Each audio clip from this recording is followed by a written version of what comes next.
Current errors concerning the law of association. People cavil much about Ricardo's law of association, better known under the name law of comparative cost. The reason is obvious. This law is an offense to all those eager to justify protection and national economic isolation from any point of view other than the selfish interests of some producers or the issues of war preparedness. Ricardo's first aim in expounding this law was to refute an objection raised against freedom of international trade. The protectionist asks, what under free trade will be the fate of a country in which the conditions for any kind of production are less favorable than in all other countries? Now, in a world in which there is free mobility, not only for products, but no less for capital goods and for labor, a country so little suited for production would cease to be used as the seat of any human industry. If people fare better without exploiting the comparatively unsatisfactory physical conditions of production offered by this country, they will not settle here, and will leave it as uninhabited as the polar regions, the tundras, and the deserts. But Ricardo deals with a world whose conditions are determined by settlement in earlier days, a world in which capital goods and labor are bound to the soil by definite institutions. In such a milieu, free trade, that is, the free mobility of commodities only, cannot bring about a state of affairs in which capital and labor are distributed on the surface of the earth according to the better or poorer physical opportunities afforded to the productivity of labor. Here the law of comparative cost comes into operation. Each country turns toward those branches of production for which its conditions offer comparatively, although not absolutely, the most favorable opportunities. For the inhabitants of a country, it is more advantageous to abstain from the exploitation of some opportunities, which, absolutely and technologically, are more propitious, and to import commodities produced abroad, under conditions which, absolutely and technologically, are less favorable than the unused domestic resources. The case is analogous to that of a surgeon who finds it convenient to employ for the cleaning of the operating room and the instruments a man whom he excels in this performance also, and to devote himself exclusively to surgery, in which his superiority is higher. The theorem of comparative cost is in no way connected with the value theory of classical economics. It does not deal with value or with prices. It is an analytic judgment. The conclusion is implied in the two propositions that the technically movable factors of production differ with regard to their productivity in various places and are institutionally restricted in their mobility. The theorem, without prejudice to the correctness of its conclusions, can disregard problems of valuation because it is free to resort to a set of simple assumptions. These are that only two products are to be produced, that these products are freely movable, that for the production of each of them two factors are required, that one of these factors, it may be either labor or capital goods, is identical in the production of both, while the other factor, a specific property of the soil, is different for each of the two processes, that the greater scarcity of the factor common to both processes determines the extent of the exploitation of the different factor. In the frame of these assumptions, which make it possible to establish substitution ratios between the expenditure of the common factor and the output, the theorem answers the question raised.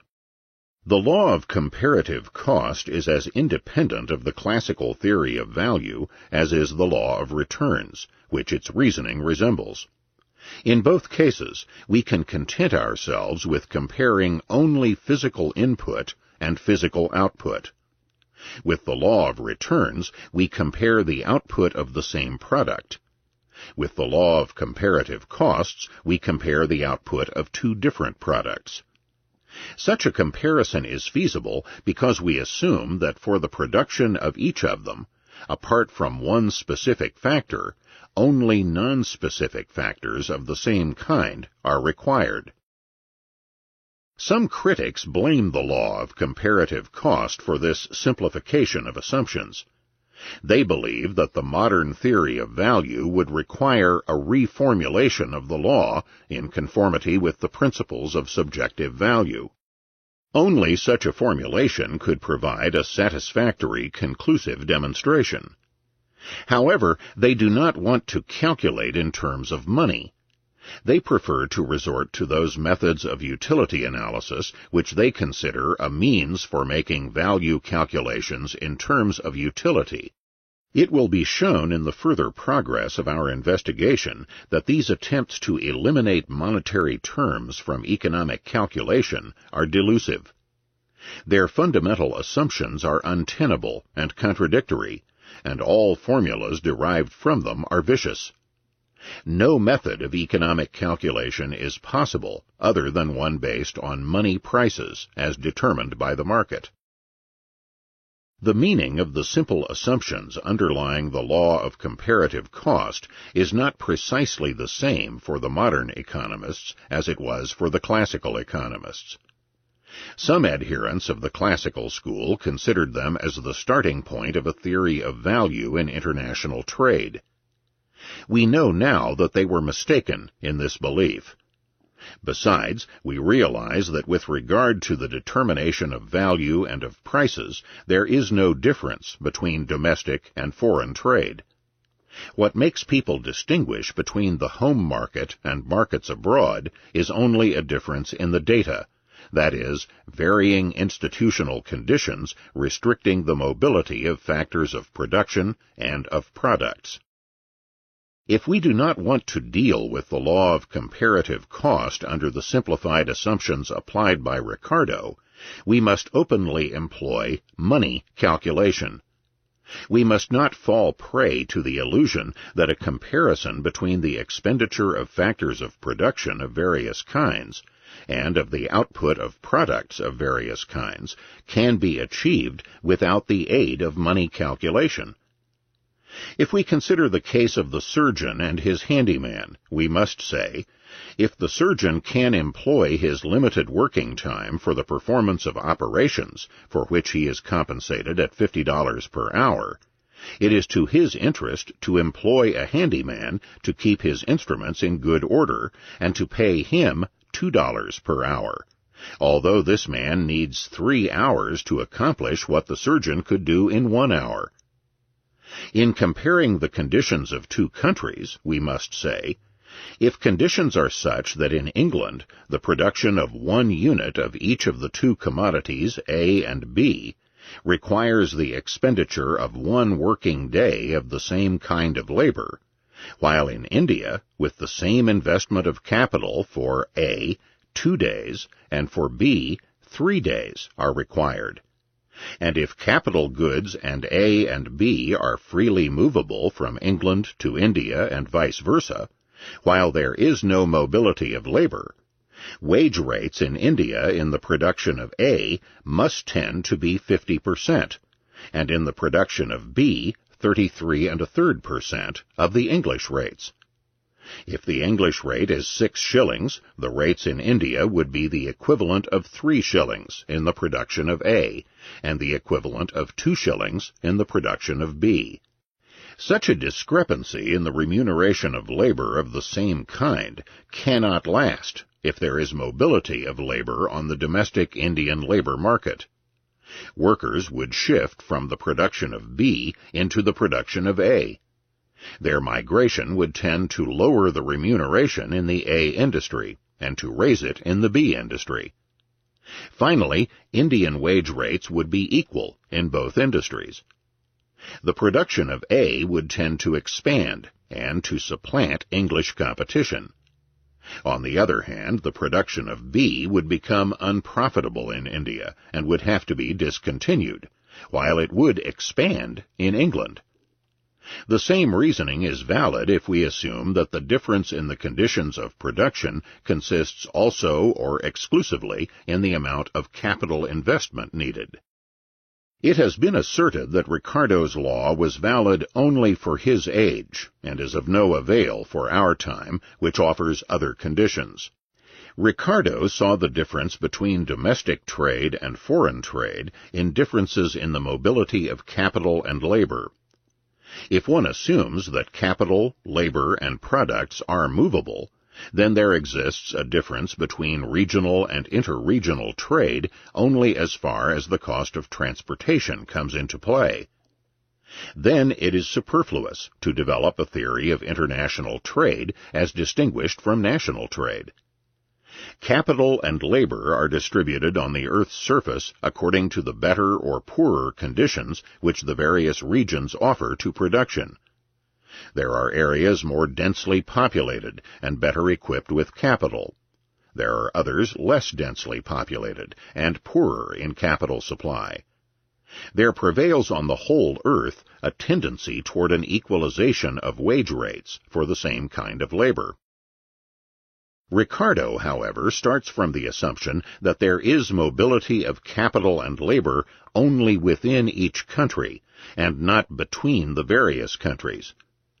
He raises the question what the consequences of the free mobility of products must be under such conditions. If there is no mobility of products either, then every country is economically isolated and autarkic, and there is no international trade at all. The theory of comparative cost answers this question. Now, Ricardo's assumptions by and large held good for his age. Later, in the course of the 19th century, conditions changed. The immobility of capital and labor gave way. International transfer of capital and labor became more and more common. Then came a reaction. Today, capital and labor are again restricted in their mobility. Reality again corresponds to the Ricardian assumptions. However, the teachings of the classical theory of interregional trade are above any change in institutional conditions. They enable us to study the problems involved under any imaginable assumptions. 5. The effects of the division of labor. The division of labor is the outcome of man's conscious reaction to the multiplicity of natural conditions. On the other hand, it is itself a factor bringing about differentiation. It assigns to the various geographic areas specific functions in the complex of the processes of production. It makes some areas urban, others rural. It locates the various branches of manufacturing, mining, and agriculture in different places. Still more important, however, is the fact that it intensifies the innate inequality of men. Exercise and practice of specific tasks adjust individuals better to the requirements of their performance. Men develop some of their inborn faculties and stunt the development of others. Vocational types emerge. People become specialists. The division of labor splits the various processes of production into minute tasks, many of which can be performed by mechanical devices. It is this fact that made the use of machinery possible and brought about the amazing improvements in technical methods of production. Mechanization is the fruit of the division of labor, its most beneficial achievement, not its motive and fountain spring. Power-driven specialized machinery could be employed only in a social environment under the division of labor. Every step forward on the road toward the use of more specialized, more refined, and more productive machines requires a further specialization of tasks. 6.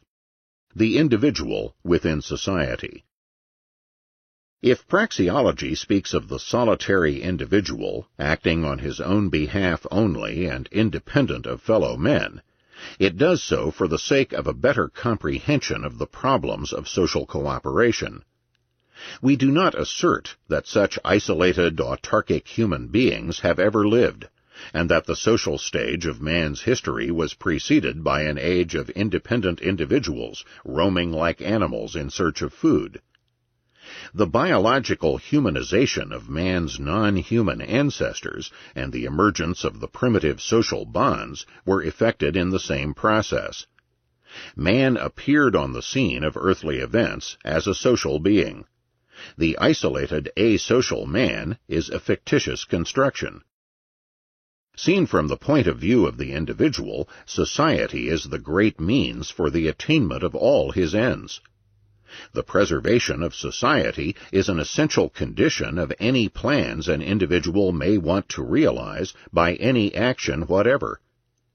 Even the refractory delinquent, who fails to adjust his conduct to the requirements of life within the societal system of cooperation, does not want to miss any of the advantages derived from the division of labor. He does not consciously aim at the destruction of society. He wants to lay his hands on a greater portion of the jointly produced wealth than the social order assigns to him. He would feel miserable if antisocial behavior were to become universal and its inevitable outcome, the return to primitive indigence, resulted. It is illusory to maintain that individuals, in renouncing the alleged blessings of a fabulous state of nature and entering into society, have foregone some advantages, and have a fair claim to be indemnified for what they have lost. The idea that anybody would have fared better under an asocial state of mankind, and is wronged by the very existence of society, is absurd. Thanks to the higher productivity of social cooperation, the human species has multiplied far beyond the margin of subsistence offered by the conditions prevailing in ages with a rudimentary degree of the division of labor. Each man enjoys a standard of living much higher than that of his savage ancestors.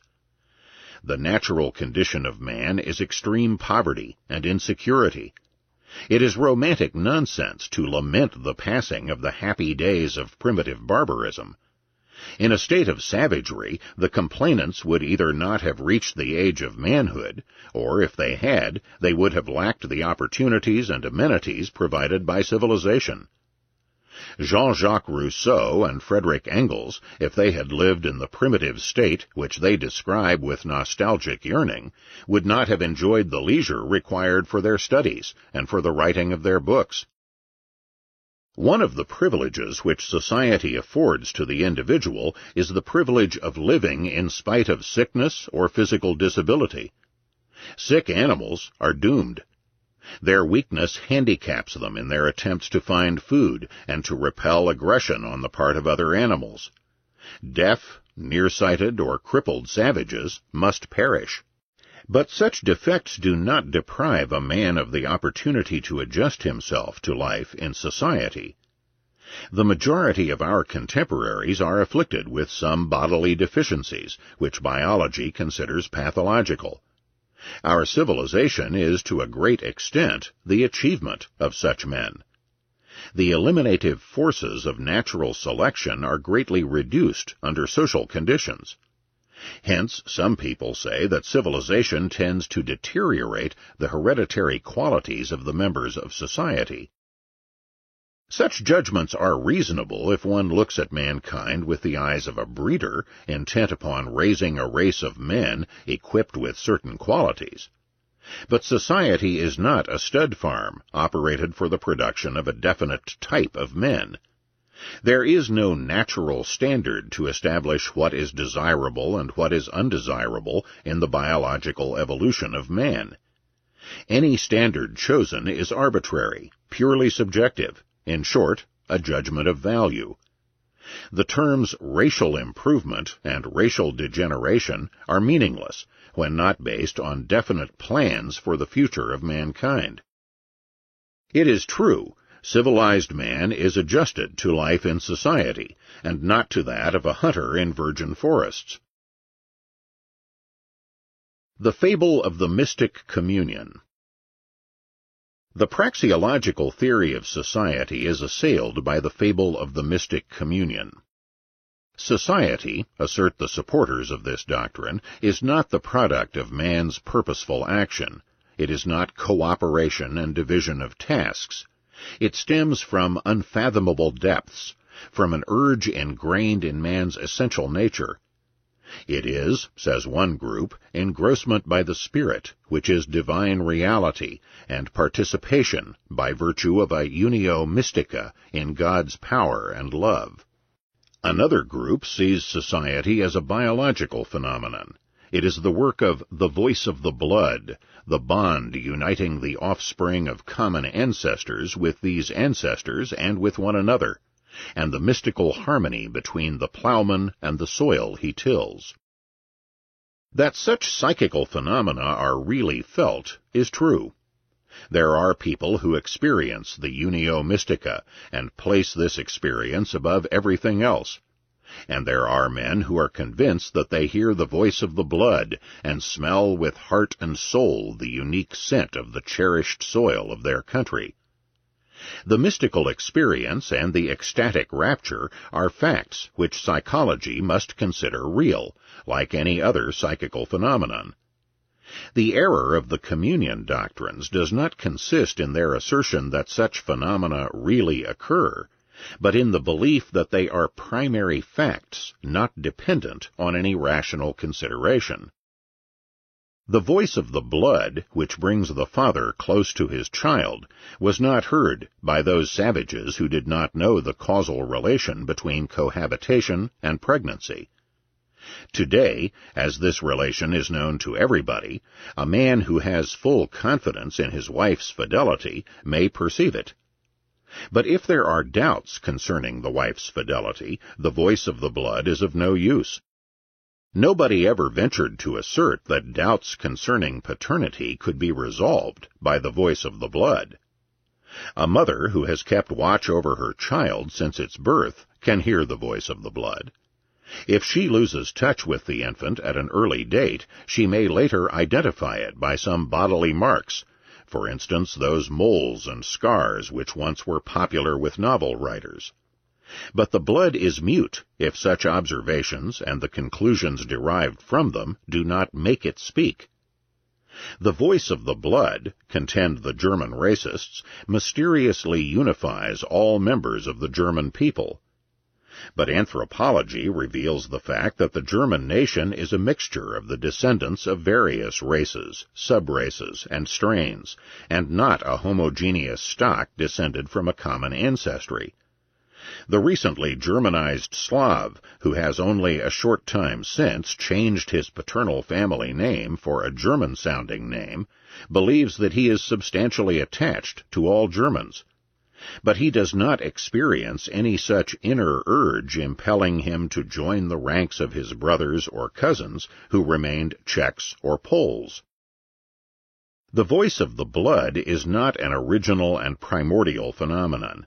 It is prompted by rational considerations. Because a man believes that he is related to other people by a common ancestry, he develops those feelings and sentiments which are poetically described as the voice of the blood. The same is true with regard to religious ecstasy and the mysticism of the soil. The unio mystica of the devout mystic is conditioned by familiarity with the basic teachings of his religion. Only a man who has learned about the greatness and glory of God can experience direct communion with him. Mysticism of the soil is connected with the development of definite geopolitical ideas. Thus it may happen that inhabitants of the plains or the seashore include in the image of the soil, with which they claim to be fervently joined and united, mountain districts which are unfamiliar to them, and to whose conditions they could not adapt themselves, only because this territory belongs to the political body of which they are members, or would like to be members. On the other hand, they often fail to include in this image of the soil whose voice they claim to hear neighboring areas of a geographic structure very similar to that of their own country, if these areas happen to belong to a foreign nation. The various members of a nation or linguistic group, and the clusters they form, are not always united in friendship and goodwill. The history of every nation is a record of mutual dislike and even hatred between its subdivisions. Think of the English and the Scotch, the Yankees and the Southerners, the Prussians and the Bavarians. It was ideologies that overcame such animosities and inspired all members of a nation or linguistic group with those feelings of community and belonging together which present-day nationalists consider a natural and original phenomenon. The mutual sexual attraction of male and female is inherent in man's animal nature and independent of any thinking and theorizing. It is permissible to call it original, vegetative, instinctive, or mysterious.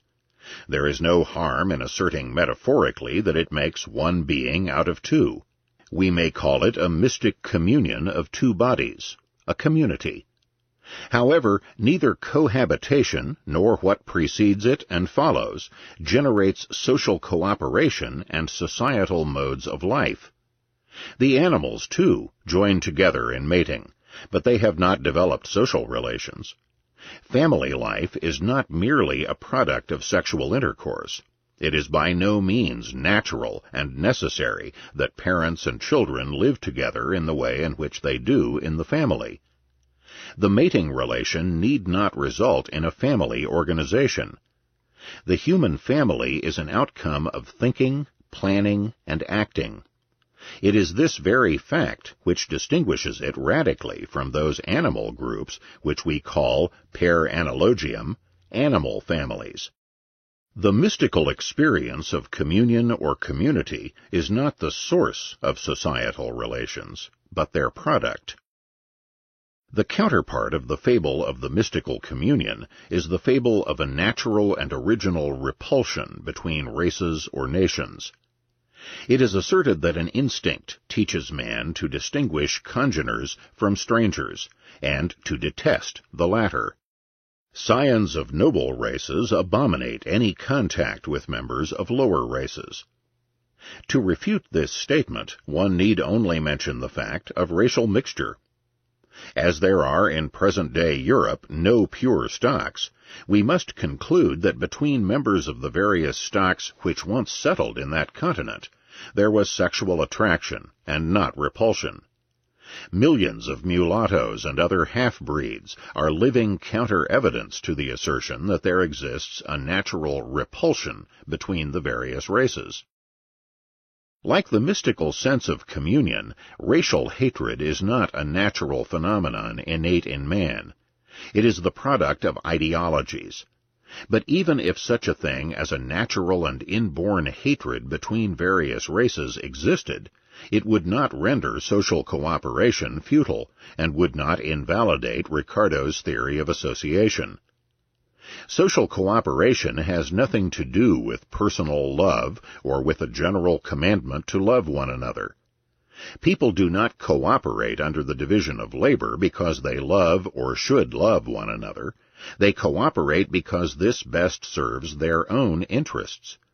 Neither love, nor charity, nor any other sympathetic sentiments, but rightly understood selfishness, is what originally impelled man to adjust himself to the requirements of society, to respect the rights and freedoms of his fellow men, and to substitute peaceful collaboration for enmity and conflict.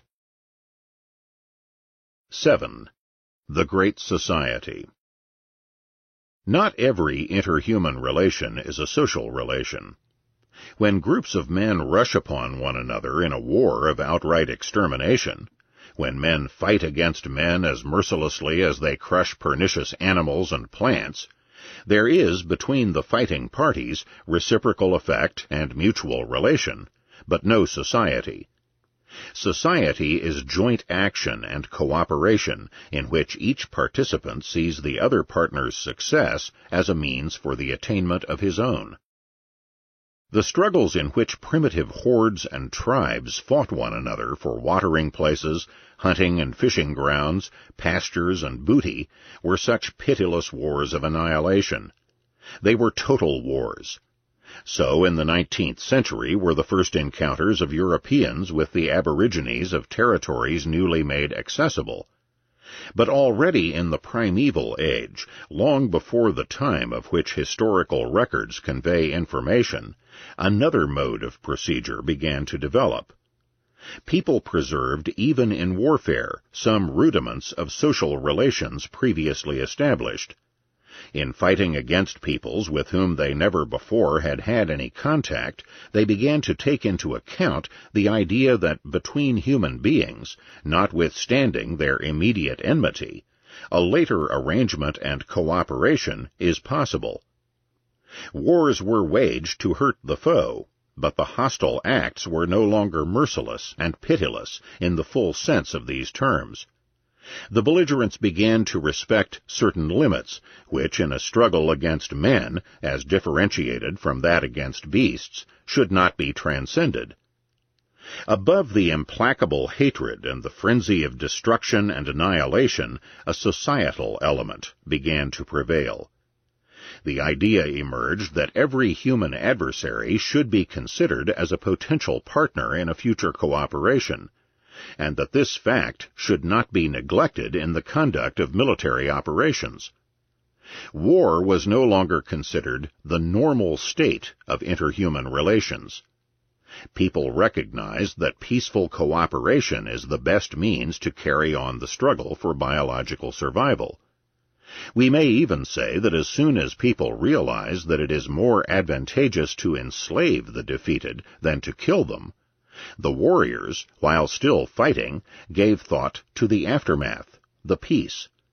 Enslavement was, by and large, a preliminary step toward cooperation.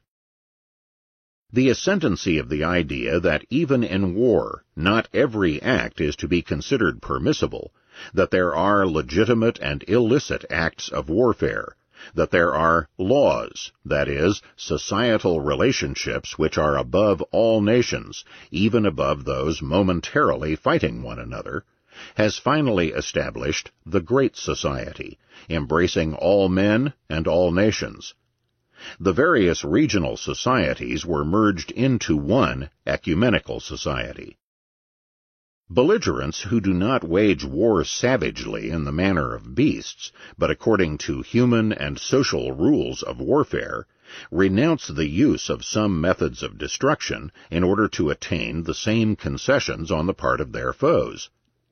As far as such rules are complied with, social relations exist between the fighting parties. The hostile acts themselves are not only asocial, but antisocial. It is a mistake to define the term social relationships in such a way as to include actions which aim at other people's annihilation and at the frustration of their actions. Where the only relations between men are those directed at mutual detriment, there is neither society nor societal relations. Society is not merely interaction. There is interaction, reciprocal influence, between all parts of the universe, between the wolf and the sheep he devours, between the germ and the man it kills, between the falling stone and the thing upon which it falls. Society, on the other hand, always involves men acting in cooperation with other men in order to let all participants attain their own ends. 8. The instinct of aggression and destruction. It has been asserted that man is a beast of prey, whose inborn natural instincts impel him to fight, to kill, and to destroy. Civilization, in creating unnatural humanitarian laxity which alienates man from his animal origin, has tried to quell these impulses and appetites. It has made civilized man a decadent weakling who is ashamed of his animality and proudly calls his depravity true humaneness. In order to prevent further degeneration of the species man, it is imperative to free him from the pernicious effects of civilization. For civilization is merely a cunning invention of inferior men. These underlings are too weak to be a match for the vigorous heroes. They are too cowardly to endure the well-deserved punishment of complete annihilation, and they are too lazy and too insolent to serve the masters as slaves. Thus they have resorted to a tricky makeshift. They have reversed the eternal standards of value, absolutely fixed by the immutable laws of the universe. They have propagated a morality which calls their own inferiority virtue, and the eminence of the noble heroes vice. This moral rebellion of the slaves must be undone by a transvaluation of all values. The ethics of the slaves, this shameful product of the resentment of weaklings, must be entirely discarded. The ethics of the strong, or, properly speaking, the nullification of any ethical restriction, must be substituted for it. Man must become a worthy scion of his ancestors, the noble beasts of days gone by. It is usual to call such doctrines social or sociological Darwinism. We need not decide here whether this terminology is appropriate or not. At any rate, it is a mistake to assign the epithets evolutionary and biological to teachings which blithely disparage the whole of mankind's history from the ages in which man began to lift himself above the purely animal existence of his non-human ancestors as a continuous progression toward degeneration and decay. Biology does not provide any standard for the appraisal of changes occurring within living beings, other than whether or not these changes succeeded in adjusting the individuals to the conditions of their environment, and thereby in improving their chances in the struggle for survival. It is a fact that civilization, when judged from this point of view, is to be considered a benefit and not an evil. It has enabled man to hold his own in the struggle against all other living beings, both the big beasts of prey and the even more pernicious microbes. It has multiplied man's means of sustenance. It has made the average man taller, more agile, and more versatile, and it has stretched his average length of life. It has given man the uncontested mastery of the earth. It has multiplied population figures and raised the standard of living to a level never dreamed of by the crude cave dwellers of prehistoric ages. It is true that this evolution stunted the development of certain knacks and gifts which were once useful in the struggle for survival and have lost their usefulness under changed conditions. On the other hand, it developed other talents and skills which are indispensable for life within the frame of society. However, a biological and evolutionary view must not cavil at such changes. For primitive man, hard fists and pugnacity were as useful as the ability to be clever at arithmetic and to spell correctly are for modern man.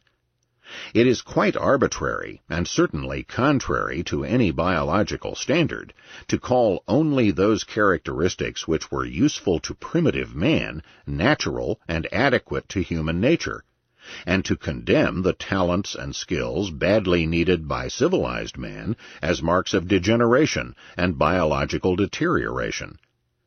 To advise man to return to the physical and intellectual features of his prehistoric ancestors is no more reasonable than to ask him to renounce his upright gait and to grow a tail again. It is noteworthy that the men who were foremost in extolling the eminence of the savage impulses of our barbarian forefathers were so frail that their bodies would not have come up to the requirements of dangerous living. Nietzsche, even before his mental breakdown, was so sickly that the only climate he could stand was that of the Engadine Valley and of some Italian districts. He would not have been in a position to accomplish his work if civilized society had not protected his delicate nerves against the roughness of life. The apostles of violence wrote their books under the sheltering roof of bourgeois security, which they derided and disparaged. They were free to publish their incendiary sermons because the liberalism which they scorned safeguarded freedom of the press. They would have been desperate if they had had to forego the blessings of the civilization scorned by their philosophy. And what a spectacle was that timid writer Georges Sorel, who went so far in his praise of brutality as to blame the modern system of education for weakening man's inborn tendencies toward violence. One may admit that in primitive man the propensity for killing and destroying and the disposition for cruelty were innate. We may also assume that under the conditions of earlier ages, the inclination for aggression and murder was favorable to the preservation of life. Man was once a brutal beast. There is no need to investigate whether prehistoric man was a carnivore or an herbivore. But one must not forget that he was physically a weak animal. He would not have been a match for the big beasts of prey if he had not been equipped with a peculiar weapon, reason. The fact that man is a reasonable being, that he therefore does not yield without inhibitions to every impulse, but arranges his conduct according to reasonable deliberation, must not be called unnatural from a zoological point of view. Rational conduct means that man, in face of the fact that he cannot satisfy all his impulses, desires, and appetites, forgoes the satisfaction of those which he considers less urgent. In order not to endanger the working of social cooperation, man is forced to abstain from satisfying those desires whose satisfaction would hinder establishment of societal institutions. There is no doubt that such a renunciation is painful. However, man has made his choice. He has renounced the satisfaction of some desires incompatible with social life, and has given priority to the satisfaction of those desires which can be realized only, or in a more plentiful way, under a system of the division of labor. He has entered upon the way toward civilization, social cooperation, and wealth. This decision is not irrevocable and final. The choice of the fathers does not impair the sons' freedom to choose. They can reverse the resolution. Every day they can proceed to the transvaluation of values and prefer barbarism to civilization, or, as some authors say, the soul to the intellect, myths to reason, and violence to peace. But they must choose. It is impossible to have things incompatible with one another. Science, from the point of view of its valuational neutrality, does not blame the apostles of the gospel of violence for praising the frenzy of murder and the mad delights of sadism. Value judgments are subjective, and liberal society grants to everybody the right to express his sentiments freely.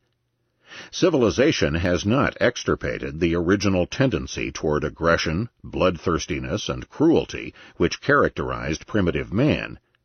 In many civilized men they are dormant and burst forth as soon as the restraints developed by civilization give way. Remember the unspeakable horrors of the Nazi concentration camps. The newspapers continually report abominable crimes manifesting the latent urges toward bestiality. The most popular novels and moving pictures are those dealing with bloodshed and violent acts. Bullfights and cockfights attract large crowds. If an author says, "The rabble thirst for blood, and I with them," he may be no less right than in asserting that primitive man too took delight in killing. But he errs if he passes over the fact that the satisfaction of such sadistic desires impairs the existence of society, or if he asserts that true civilization and the good society are an achievement of people blithely indulging in their passion for violence, murder, and cruelty, that the repression of the impulses toward brutality endangers mankind's evolution, and that a substitution of barbarism for humanitarianism would save man from degeneration. The social division of labor and cooperation rests upon conciliatory settlement of disputes. Not war, as Heraclitus said, but peace is the source of all social relations. To man, desires other than that for bloodshed are inborn. If he wants to satisfy these other desires, he must forego his urge to kill. He who wants to preserve life and health as well and as long as possible must realize that respect for other people's lives and health better serves his aim than the opposite mode of conduct. One may regret that such is the state of affairs, but no such lamentations can alter the hard facts. It is useless to censure this statement by referring to irrationality. All instinctive impulses defy examination by reason because reason deals only with the means for attaining ends sought, and not with ultimate ends. But what distinguishes man from other animals is precisely that he does not yield without any will of his own to an instinctive urge. Man uses reason in order to choose between the incompatible satisfactions of conflicting desires.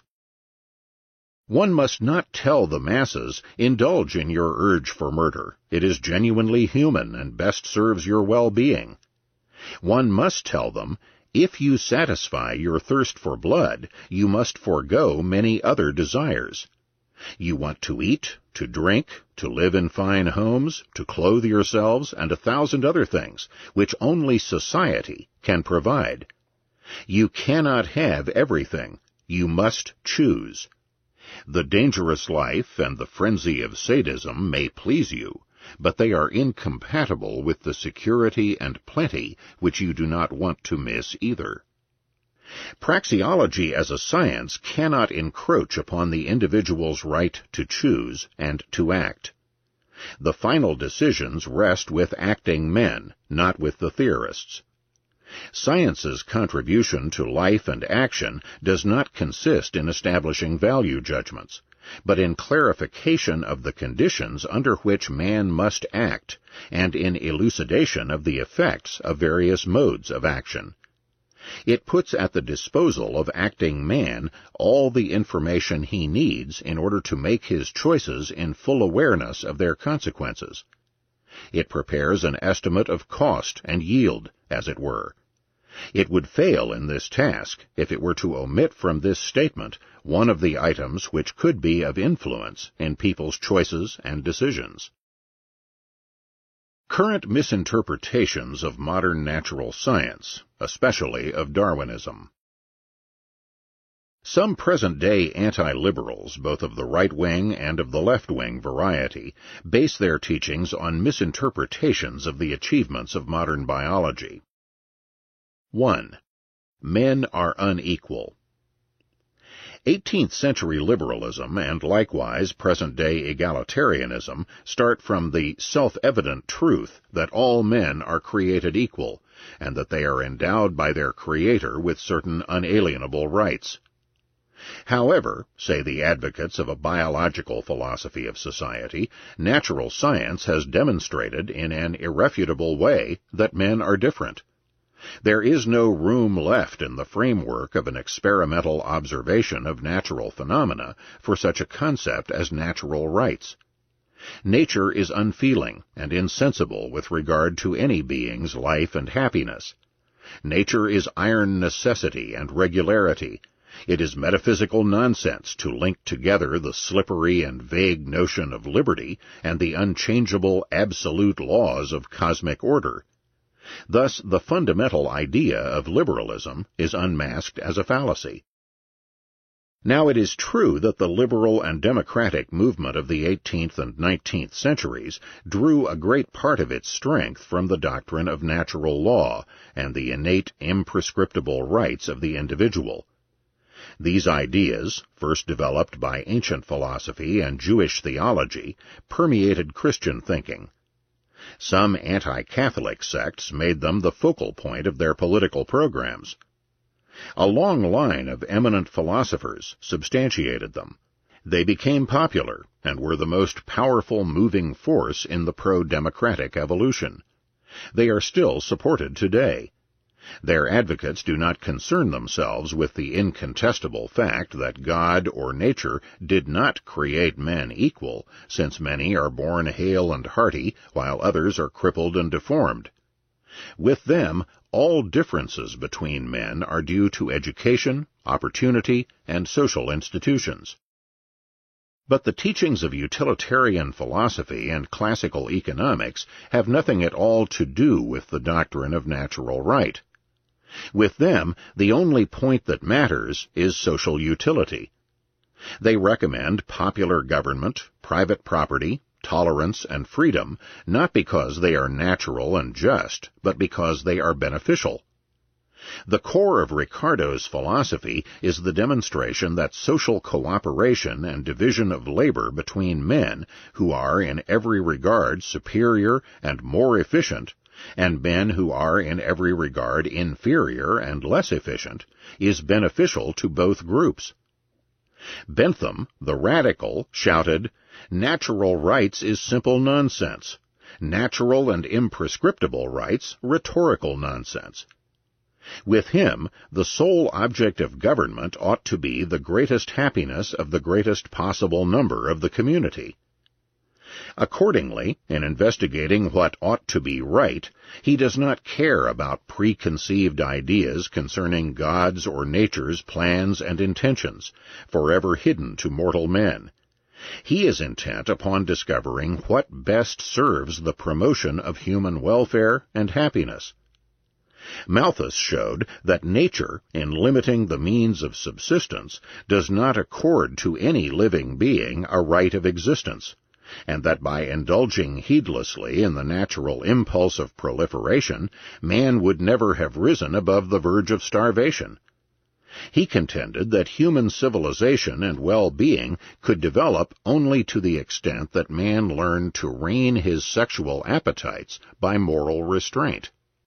The utilitarians do not combat arbitrary government and privileges because they are against natural law, but because they are detrimental to prosperity.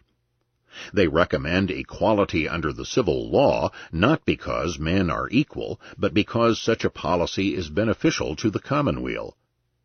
In rejecting the illusory notions of natural law and human equality, modern biology only repeated what the utilitarian champions of liberalism and democracy long before had taught in a much more persuasive way. It is obvious that no biological doctrine can ever invalidate what utilitarian philosophy says about the social utility of democratic government, private property, freedom, and equality under the law. The present-day prevalence of doctrines approving social disintegration and violent conflict is not the result of an alleged adaptation of social philosophy to the findings of biology, but of the almost universal rejection of utilitarian philosophy and economic theory. People have substituted an ideology of irreconcilable class conflict and international conflict for the orthodox ideology of the harmony of the rightly understood, that is, long-run, interests of all individuals, social groups, and nations. Men are fighting one another because they are convinced that the extermination and liquidation of adversaries is the only means of promoting their own well-being. 2.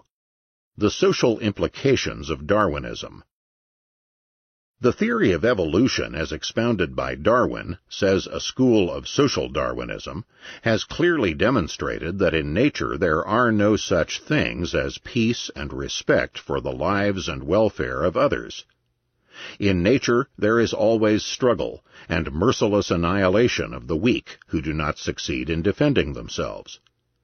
Liberalism's plans for eternal peace, both in domestic and in foreign relations, are the outcome of an illusory rationalism, contrary to the natural order. However, the notion of the struggle for existence, as Darwin borrowed it from Malthus and applied it in his theory, is to be understood in a metaphorical sense. Its meaning is that a living being actively resists the forces detrimental to its own life.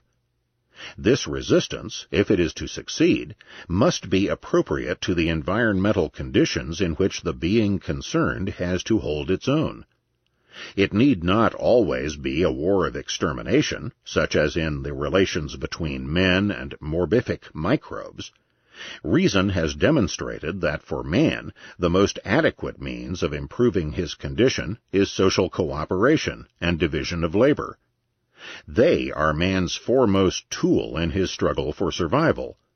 But they can work only where there is peace. Wars, civil wars, and revolutions are detrimental to man's success in the struggle for existence because they disintegrate the apparatus of social cooperation. 3.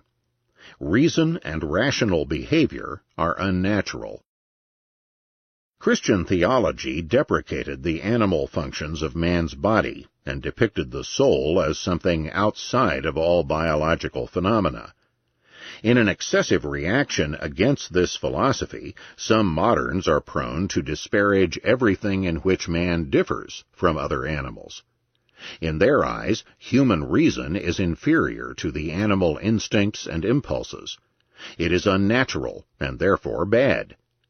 With them, the terms rationalism and rational behavior have an opprobrious connotation. The perfect man, the real man, is a being who obeys his primordial instincts more than his reason. The obvious truth is that reason, man's most characteristic feature, is also a biological phenomenon. It is neither more nor less natural than any other feature of the species Homo sapiens, for instance, the upright gait or the hairless skin.